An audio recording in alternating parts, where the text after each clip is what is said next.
성경의 역사 가운데 있어서 가장 중요하고 가장 위대한 사건이 있다면 바로 오늘 여러분과 같이 나누는 부활일 것입니다. 복음의 핵심에 있어서 부활은 밀접한 관련이 있어요. 우리가 이제 가게 가면 우리 찐빵이 있잖아요. 안고 없는 찐빵이란 말 들어보신 적 있나요? 팥빵인데 그 안에 팥이 없는 빵, 뭐 이런 거를 안고 없는 찐빵이라고 하죠. 안고 없는 찐빵은 그냥 먹을 수 있어요. 단지 맛이 없을 뿐이죠. 그런데 우리 복음에 있어서 신앙생활에서 복음의 핵심이 없다. 이거는 죽느냐 사느냐의 문제가 되는 거예요. 이걸 가지고 너는 종교인이냐 아니면 진실한 크리스찬이냐라고 우리가 알 수가 있는 거예요. 우리가 출애굽기 10가지 재앙 중에서 장자의 재앙을 보셨죠? 거기에 어린 양의 피를 문지방에 바릅니다. 근데 그것을 듣고 그대로 실천하고 그 안에 들어가 있던 사람들은 다 구원을 받았어요. 내 영혼이 산 거죠. 근데 듣고 실천하지 않고 그냥 알았던 사람들은 다 하나님의 구원을 받지 못했어요. 똑같은 거예요. 내가 복음의 핵심을 내 안에 가지고 있느냐, 내가 진실한 크리스찬이냐 아니냐는 하나님의 복음의 진실, 핵심을 내가 가지고 있느냐 아니냐로 알 수가 있는 거예요. 이슬람교인, 불교인, 천주교인, 기타 여러 종교를 가지고 있는 사람들을 우리는 흔히 종교인들이라고 칭하고 있어요. 뿐만 아니라 교회를 다니고 있지만 이 복음의 핵심을 가지고 있는 사람들을 그냥 다른 종교인들처럼 그냥 종교인들이라고 불릴 수밖에 없는 거예요. 여러분 복음의 핵심이 무엇인지 아나요? 그것들이 여러분 안에 있습니까? 오늘 말씀을 통해서 복음의 핵심이 무엇이고 어떻게 하면 이것이 나와 관계가 있는지 함께 나누고자 합니다. 오늘은 인류의 죄값을 치르기 위해서 십자가에 달리시고 고난을 받으시고 돌아가셨다가 3일 만에 부활하신 예수님의 부활 사건에 대해서 얘기를 하고 있습니다. 사실 예수님이 십자가에 돌아가시고 무덤에서 앉히신 다음에 대제사장들과 바리새인들은 빌라도한테 가서 모의를 꾸몄어요. 어떤 모의를 꾸몄냐면 예수가 살아있을 때 자기가 죽은 지 3일 만에 부활한다고 했는데 분명히 제자들이 예수님의 시체를 훔쳐갈 것이다. 만약에 이 제자들이 훔쳐가서 예수님이 부활했다고 거짓말하게 되면 이전에 예수님이 이적을 일으키고 내가 메시아라고 했던 것보다 더 큰 혼란과 소문이 있을 거라고 이 빌라도를 설득하는 거예요. 그래서 빌라도가 경비병을 보냅니다. 이 대제사장들과 이 바리새인들은 이 경비병들과 함께 가가지고 예수님이 묻혀있는 돌무덤을 철저하게 임봉하고 지키고 있는 거예요. 3일 동안 아무 일이 없도록 하기 위해서. 자, 안식 후 첫날 예수님이 돌아가신 날이 금요일이죠. 안식일이 그 당시 안식일은 토요일이었어요. 토요일이 지나고 일요일날 주일날 아침 새벽에 두 마리아가 예수님 묻혀있는 그 시신을 찾아갑니다. 왜냐하면 그 시신에 향유를 바르고 싶었어요. 이른 아침 주일에 이 예수님을 찾아가서 그 무덤에 갔는데 놀라운 일이 발생한 거예요. 어떤 일이 발생했냐면 지진이 일어나고 천사가 내려와서 이 무덤 앞권의 돌을 치워버린 거예요. 그리고 그 위에 앉아있는 겁니다. 근데 그 광경을 보았던 이 경비관들, 파수꾼들은 이런 놀라운 일들이 벌어지는 걸 보면서 마치 죽은 자처럼 가만히 있는 거예요. 너무나 놀라워서 두렵고 또 넋이 나가서 말을 할 수가 없는 거예요. 이 여자들도 이 두 명의 마리아도 그 무덤에서 그것을 보면서 우리 천사의 모습이 마치 번개와 같았고 옷이 굉장히 희었다고 합니다. 천사가 얘기하죠. 예수님이 부활하셨다. 그리고 너는 가서 예수님이 부활하신 걸 증거하라. 라고 얘기하는 거예요. 이 두 여인은 기쁨으로, 두려움과 기쁨으로 이제 부활을 증거하기 위해서 제자들을 갑니다. 그 가는 도중에 예수님을 만나게 돼요. 그리고 그 여인들이 예수님의 발 앞에 서서 경배를 하게 됩니다. 예수님 말씀하시죠. 너희는 제자들에게 내가 갈릴리로 갈 테니 가서 나를 기다리라고 말씀하십니다. 오늘의 사건이에요. 자, 예수님이 부활하시고 나서 이 죽은 자와 같이 가만히 있던 이 파수꾼들이 헐레벌떡 뛰어서 이 바리새인들 다시 증거합니다. 예수님이 정말로 부활하셨어요. 어떻게 하면 되죠? 다시 바리새인들과 대제사장이 모의를 꾸밉니다. 많은 돈을 이 파수꾼들 주면서 제자들이 예수님의 시신을 훔쳤다고 전해. 그럼 이 경비도, 아니 그러면 이 빌라도가 우리가 경비를 제대로 못했다고 우리를 책망할 거 아닙니까? 걱정하지 마. 우리가 이 빌라도한테 말을 해서 너희한테 아무 일도 없게 할 테니까 너희는 가서 그 거짓말을 유포해 라고 하는 거예요. 그래서 실제로 이 경비들은 나가서 제 아들이 예수님의 시체를 훔쳐갔다. 이들의 예수님 부활할 때 거짓말이야 라고 유포를 한 거예요. 사실 지금도 이 세상은 똑같아요. 예수님이 부활한 거는 거짓말이다. 제 아들이 시체를 훔쳐갔다 라고 거짓말을 유포하고 있는 거예요. 못 믿게 하는 거죠. 지금도 마찬가지예요. 오늘 말씀을 통해서 하나님께서 저와 여러분한테 주시고자 하는 것은 첫 번째는 예수님은 하나님의 아들이며 메시아이시라는 것을 말씀하고 있는 거예요. 우리 마태복음 28장 우리 6절을 같이 한번 읽겠습니다. 자, 시작. 그가 여기 계시지 않고 그가 말씀하시던 대로 살아나셨느니라. 와서 그가 누우셨던 곳을 보라. 예수님이 살아나신 거예요. 예수님이 하나님의 아들이심을 증명하신 거예요. 세계적으로 1,400만 부가 팔린 리 스트로벨의 책 예수는 역사다라는 책이 있어요. 우리 영화로도 나왔는데 이 리 스트로벨은 예일대 법대 출신이자 시카고 트리뷴지의 노련한 기자였어요. 무신론자였습니다. 이 사람은 사실을 통해서만 진실을 파악할 수 있다고 믿는 사람이었어요. 그런데 우연히 딸이 죽을 뻔한 사고로 인해서 이 도움을 준 사람들 때문에 그의 아내가 교회를 다니게 된 거예요. 이 리 스트로벨은 교회 다니는 아내가 못 믿어왔어요. 그리고 부활을 믿는 이 크리스찬들이 아니라는 걸 증명하고 싶었어요. 그래서 이게 부활이 거짓말이다, 잘못됐다는 것을 찾기 위해서, 이런 증거를 찾기 위해서 수많은 학자, 의사, 전문가들을 만나면서 부활이 사실인 것을 증명하게 되는 거예요. 자기는 아니라는 것을 증명하고 싶었는데 그 사실을 파악하면 파악할수록 부활이 진짜구나, 객관적인 사실이구나, 이 부인할 수 없게 되는 거예요. 그래서 결국에는 예수님을 구세주로 받아들이고 믿음의 세계로 들어가게 됩니다. 무신론자였던 그가 이제는 목사가 되어서 신앙을 간증하고 책을 집필하면서 예수는 역사다, 진실이다, 사실이다 그런 것을 역사라는 인물이 되었습니다. 복음의 핵심의 첫 번째는 바로 예수 그리스도입니다. 여러분은 예수님을 누구라고 하십니까? 그냥 성인 중에 한 명? 예수님이 또한 물어보셨어요. 그의 제자한테. 너희는 나를 누구라 하느냐? 베드로가 고백하죠. 주는 그리스도시요 살아계신 하나님의 아들이시니이다. 하나님의 아들이십니다. 성경에서 나와 있는 예수님에 대해서 잠깐 말씀을 드리면 예수님은 태초에 말씀이셨고 하나님과 함께 하셨고 이 말씀은 곧 하나님이시라고 성경은 얘기하고 있어요. 그분이 육신이 되어서 우리 가운데 함께 하시는데 은혜와 진리가 충만한 분이라고 예수님에 대해서 증거하고 있어요. 또 예수님에 대해 말씀하시기를 예수님은 우리가 똑같이 시험을 받으신 이로되 죄가 없으신 분이라고 성경은 분명히 얘기하고 있어요. 우리 히브리서 4장 15절을 우리 같이 한번 읽도록 하겠습니다. 자, 시작. 우리에게 있는 대제사장은 우리의 연약함을 동정하지 못하실 리가 아니요 모든 일에 우리와 똑같이 시험을 받으신 이로되 죄는 없으시니라. 예수님은 죄가 없으신 거야. 이게 굉장히 중요해요. 심지어 예수님과 함께 십자가에 달렸던 죄인조차도 예수님이 죄가 없으신 분인 걸 알았어요. 그 당시에 모든 사람들은 예수는 죄가 없다, 예수가 하는 일은 선하고 거룩한 일을 행했다 다 알고 있었어요.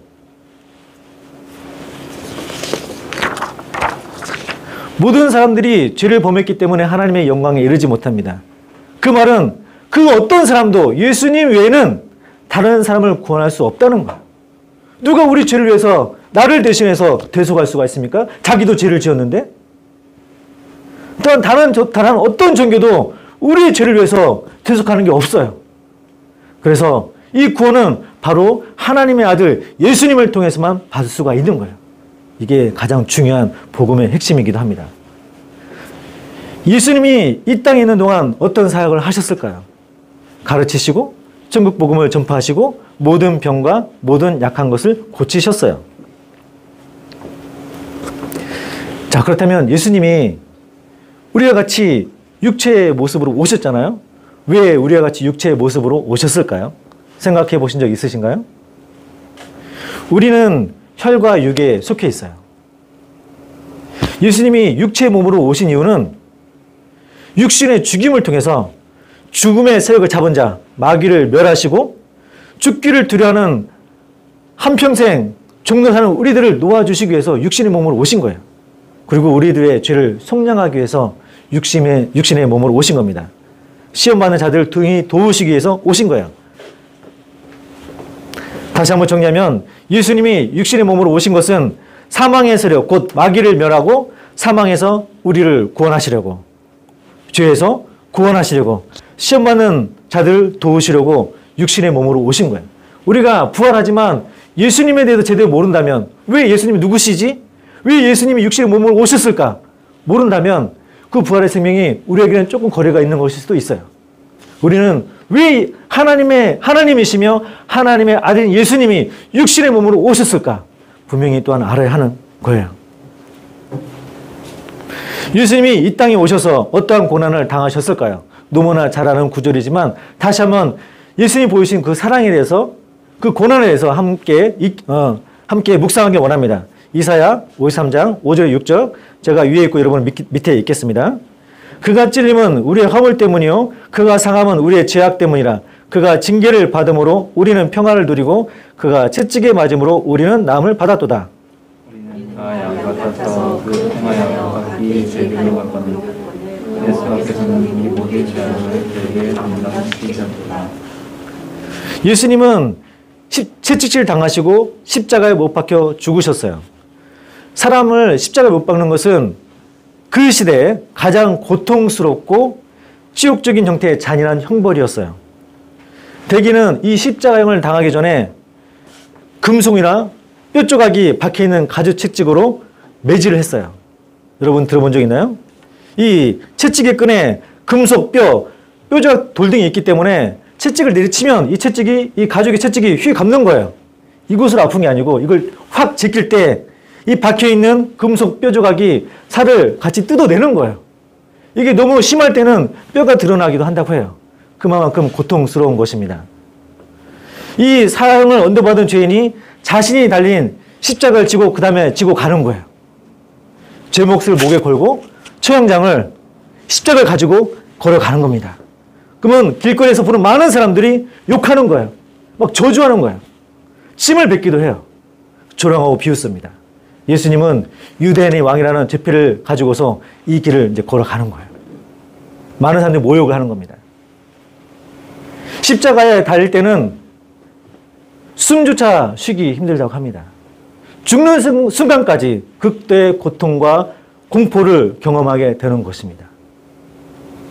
예수님이 찔림은 저와 여러분의 허물 때문이고, 예수님이 상함은 저와 여러분이 지은 죄악 때문이고, 예수님이 징계를 받으면 우리가 평화를 누릴 수 있도록 하기 위함이고, 예수님이 십자가에서 저주를 받으신 것은 우리가 저주에서 풀려나 축복을 누릴 수 있기 위함이신 거고, 예수님이 채찍에 맞으신 것은 우리가 건강하고 나을 수 있도록 하기 위함이고, 예수님이 십자가에 지심은 우리의 죄를 용서하기 위해서였습니다. 왜냐고요? 저와 여러분을 사랑하기 때문에, 너무나 사랑하기 때문에 하나님의 아들 예수님을 보내주셔서 이와 같이 우리를 대신해서 담당하신 거예요. 십자가의 부활은 예수님이 하나님의 아들이심을 증명하신 것입니다. 자, 여기 말씀에 나와 있는 것처럼 그가 찔림은 우리의 허물 때문이요 그가 상함은 우리의 죄악 때문이라. 그가 징계를 받음으로 우리는 평화를 누리고 그가 채찍에 맞음으로 우리는 나음을 받았도다. 이것은 그냥 비유를 얘기하는 게 아니에요. 여러분, 우리 돈 5만 원짜리가 있어요. 5만 원짜리 가지고 가게 가서 5만 원을 내면 물건을 살 수 있잖아요. 하나님은 말씀으로 천지를 창조하셨어요. 이 본문은 바로 선언문이에요. 증명사하고 똑같은 거예요. 여러분이 이 말씀을 믿고서 믿음으로 나가면 주님의 찔림으로 나의 형벌이 용서받습니다. 주장하면 그렇게 되는 거예요. 주님의 사함으로 내가 죄악을 용서받습니다. 그러면 그렇게 되는 거예요. 주님의 징계를 받으면 내가 평화를 누립니다. 예수님의 이름으로 주장하면 그렇게 되는 거예요. 주님의 채찍이 맞음으로 나의 병듦이 나았습니다. 나의 연약함이 강간을 받았습니다. 주장하면 그렇게 되는 거예요. 하나님이 말씀으로 선포하고 증언하시고 확증하는 거예요. 내가 믿음으로 그것을 선포하면 그대로 그게 내 삶 속에 이루어지는 거예요. 말씀으로 천지를 창조하셨던 것처럼 말씀으로 하나님께서 분명히 선포하시고 선언하신 거예요. 믿음으로 취하면 그것이 내 것이 되는 거예요. 예수님이 하나님의 아들을 증명한 것을 우리 말씀을 통해서 보기 원합니다. 로마서 1장 4절 우리 같이 한번 읽습니다. 자, 시작. 성결의 영으로는 죽은 자들 가운데서 부활하사 능력으로 하나님의 아들로 선포되셨으니 곧 우리 주 예수 그리스도이시니라. 예수님이 부활하심으로 하나님의 아들을 증명하셨어요. 이 부활하심은 또 하나의 의미가 있는데 그것은 우리가 이 생뿐만 아니라 오는 세상에 영원한 세상에도 우리에게 소망이 있는 거예요. 부활이 중요한 이유는 그것이에요. 내가 이 세상뿐만 아니라 오는 세상에도 소망이 있다는 거예요. 만약에 부활이 없다면, 부활이 역사적인 사건이 아니라면 어떤 문제가 생길까요? 만약에 오늘 우리가 다루고 있는 부활이 없다면 어떤 문제가 있을까? 우리가 예수님에 대해서 얘기하는 것, 우리의 믿음이 헛것이 되는 거예요. 예수님의 부활이 없다면 우리는 거짓 증언자가 되는 거예요. 예수님의 부활이 없다면 우리는 아직도 그냥 죄 가운데 머물게 되는 거예요. 죄 가운데 머물면 어떻게 되죠? 심판을 받게 되죠. 부활은 그래서 중요한 겁니다. 우리의 믿음은, 우리가 갖는 믿음은 예수님께서 우리의 죄를 위해 죽으셨다가 다시 살아나신 것을 믿는 거예요. 부활 없는 십자가랑 더 이상 우리의 대속을 위한 십자가가 될 수가 없는 거예요. 십자가가 의미가 있는 것은 부활하셨기 때문에 의미가 있는 거예요. 복음의 핵심은 바로 예수님이며 예수님의 죄사함은 바로 십자가와 부활이 함께 이루어지는 것입니다. 부활이 없는 예수 그리스도의 죽음은 지상의 모든 그리스도인들이 여전히 죄와 허물 가운데서 죽어 있는 것을 나타낼 뿐이에요. 예수 그리스도의 죽으심과 부활하심이 바로 그리스도인들, 저와 여러분을 의롭게 하고 구원에 이르게 하는 것입니다.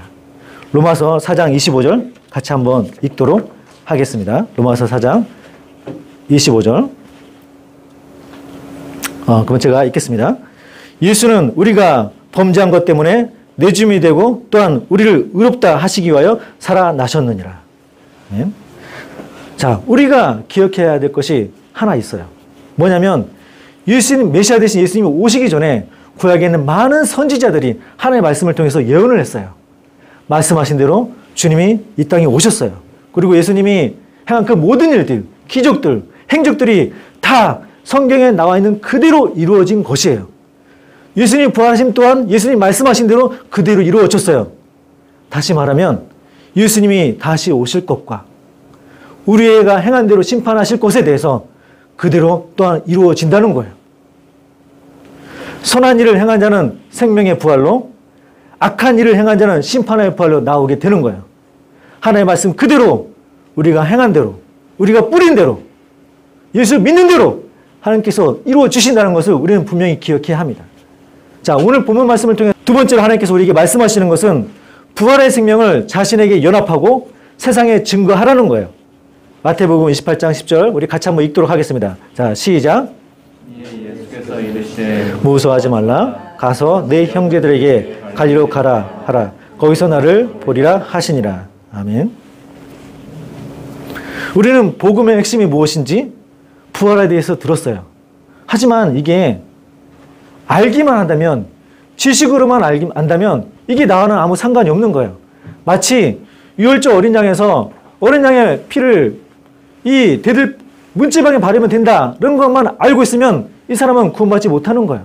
아, 예수님은 구세주구나, 예수님이 나의 죄를 위해서 십자가에 달리셨구나, 그리고 부활하셨구나, 거기만 알면 안 되는 거예요. 이 부활하심이 나랑 상관이 있어야 되는 거예요. 예수님이 부활하셔서 처음 말씀하신 것은 나의 부활을 제자들에게 증거하라. 이 부활이 너의 삶 속에, 너의 삶에 생명이 있게 하라고 말씀하신 거예요. 만약에 교회 다니지만 이것을 지식으로만 알고 있다면, 부활이 나랑 상관이 없다면 이 사람들은 그냥 종교인에 그치고 마는 거예요. 이것에 대해서 세례자는 이렇게 얘기하고 있어요. 요한이 많은 바리새인들과 사두개인들이 침례 베푸는 데 오는 것을 보고 이르되 독사의 자식들아, 누가 너희를 가르쳐 임박한 진노를 피하라 하더냐. 회개에 합당한 열매를 맺고 아브라함이 우리 조상이라고 생각하지 말라. 내가 너에게 이르노니 하나님이 능히 이 돌들로도 아브라함의 자손이 되게 하시리라. 너희가 교회 다닌다고? 너희 부모님이 교회 다닌다고? 믿음이 좋은 조상들이 있다고 생각하지 말라는 거예요. 교회에서 열심히 낸다고, 교회에서 많은 일을 한다고 너희가 구원받다고 생각하지 말라는 거예요. 부활의 생명이 나하고 관계 있을 때만이 진실로 크리스찬이 될 수 있다고 얘기하고 있는 거예요. 회개에 합당한 열매를 맺으라는 거예요. 예수님도 이렇게 말씀하셨습니다. 화 있을진저 외식하는 서기관들과 바리새인들이여, 회칠할 무덤 같으니 겉으로는 아름답게 보이나 그 안에는 죽은 사람의 뼈와 모든 더러운 것이 가득하도다. 너희도 겉으로는 사람에게 옳게 보이되 안으로는 외식과 불법이 가득하다고 말씀하셨어요. 우리는 부활의 생명이 우리 안에 있어야 되는 거예요. 부활의 생명이 있다는 것은 회개에 합당한 열매를 맺는 것, 예수님의 부활에 참여하는 것을 얘기하는 거예요. 어떻게 하면 우리가 예수님이 부활하시면 연합하는 자가 될까? 어떻게 하면 주님과 함께하는 그런 사람이 될 수 있을까요? 주님은 로마서 6장 5절에 말씀하고 있습니다. 우리 같이 한번 로마서 6장 5절을 같이 읽도록 하겠습니다. 자, 시작. 만일 우리가 그의 죽으심과 같은 모양으로 연합한 자가 되었으면 또한 그의 부활 같은 모양으로 연합한 자도 되리라. 우리도 예수님과 같이 그의 죽으심 같은 모양으로 연합한 자가 되어야 한다는 거야. 예수님이 십자가에 달리신 것처럼 이제 우리 옛자, 죄된 그 속성을 십자가에 못 박아야 된다는 거야. 예수님의 십자가와 함께 옛사람, 죄된 몸을 십자가에 못 박은 우리는 그럼 무엇으로 사는 것일까요? 갈라디아서 2장 20절을 읽습니다. 갈라디아서 2장 20절 우리 같이 한번 읽겠습니다. 시작. 내가 그리스도와 함께 십자가에 못 박혔나니 그런즉 이제는 내가 사는 것이 아니요 오직 내 안에 그리스도께서 사시는 것이라. 이제 내가 육체 가운데 사는 것은 나를 사랑하사 나를 위하여 자기 자신을 버리신 하나님의 아들 믿는 믿음 안에서 사는 것이라. 이제 더 이상 나의 옛자, 죄를 범했던 그 모습 그대로 사는 것이 아니고 예수님과 같이 예수님 믿는 그 믿음 안에서 사는 것을 예수님을 말씀하고 있는 거예요. 아, 예수님이 부활하셨다. 3일 만에 부활하셨다 하면서 나는 똑같이 죄를 짓고 있고 똑같이 겉으로는 열심히 하지만 속으로 하나님 보시기에 가장한 일을 하고 있다면 나는 예수님의 부활과 거리가 있는 거예요. 예수님의 부활과 내가 일치가 되려면 나의 죄된 습성을 십자가에 못 박는 거예요. 그리고 이제는 믿음으로 주님과 함께 사는 거예요. 예수님 말씀하셨죠? 니고디모한테 거듭나야 하리라. 너는 거듭나야 하늘나라에 갈 수 있다고 얘기한 거예요. 거듭나는 것은 내 영으로 주님과 함께 다시 태어나는 것을 얘기하는 거예요. 저와 여러분이 거듭났습니까? 8일 만에 할례를 받고 이스라엘 족속이요, 베냐민 지파요, 히브리인 중에 히브린이요, 율법으로는 바리새인이요, 열심으로는 교회를 박해하고 율법에 의뢰는 흠이 없었던 바울은 다음과 같이 고백합니다. 고린도서 15장 31절 그리고 빌립보서 3장 10절 11절 있는데 제가 위에 있고 여러분 밑에 있습니다. 형제들아, 내가 그리스도 예수 우리 주 안에서 가진 바 너에게 대한 나의 자랑을 두고 단언하노니 나는 날마다 죽노라. 내가 그리스도와 그 부활의 권능과 그 고난에 참여함을 알고자 하여 그의 죽으심을 본받아 어떻게 해서든지 죽은 자 가운데서 부활에 이르려 하노니. 그렇습니다. 가장 말씀을 잘 알았던 바울, 하나님의 삼층천을 체험했던 바울, 가장 큰 은혜를 체험했던 바울은 신앙생활에 있어서 우리가 무엇을 추구해야 될지 분명히 얘기해 주고 있어요. 신앙생활에서 가장 가치가 있는 것, 우리가 추구해야 될 것은 바로 예수님의 부활에 참여하는 것이다 라고 얘기하고 있는 거예요. 그래서 바울은 나는 날마다 죽노라. 이와 같은 고백이 저와 여러분 삶 가운데 매일 있어야 되는 거예요. 있어야 되는 거예요. 아침에 일어날 때, 밤에 잠잘 때, 주님, 저의 허물과 죄악을 용서해 주옵소서. 예수님의 피로 정결케 하여 주옵소서. 아침에 일어날 때, 주님, 오늘도 주님과 함께 새롭게 하나님의 자녀로서 살아갈 수 있도록 인도하여 주옵소서. 나 자신의 과거를 부인하고 주님의 새로운 자녀로서 날마다 그 삶을 살아가는 거예요. 예수님의 부활을 묵상하고 내가 주의 말씀대로 살아갈 때 예수님의 그 권능, 능력, 하나님의 은혜를 내가 체험할 수 있다고 바울은 얘기하고 있어요.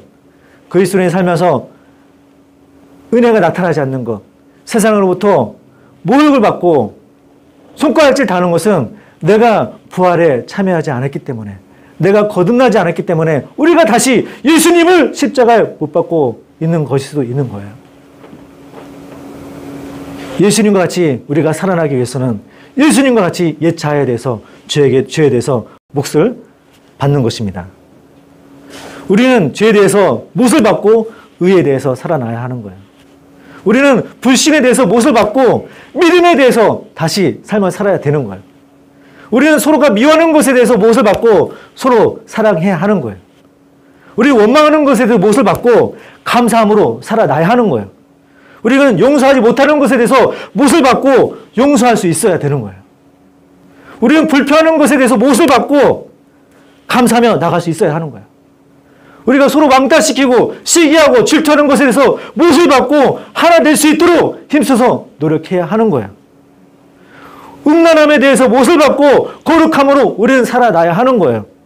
게으름에 대해서 몫을 받고 부지런함으로 살아나야 하는 거예요.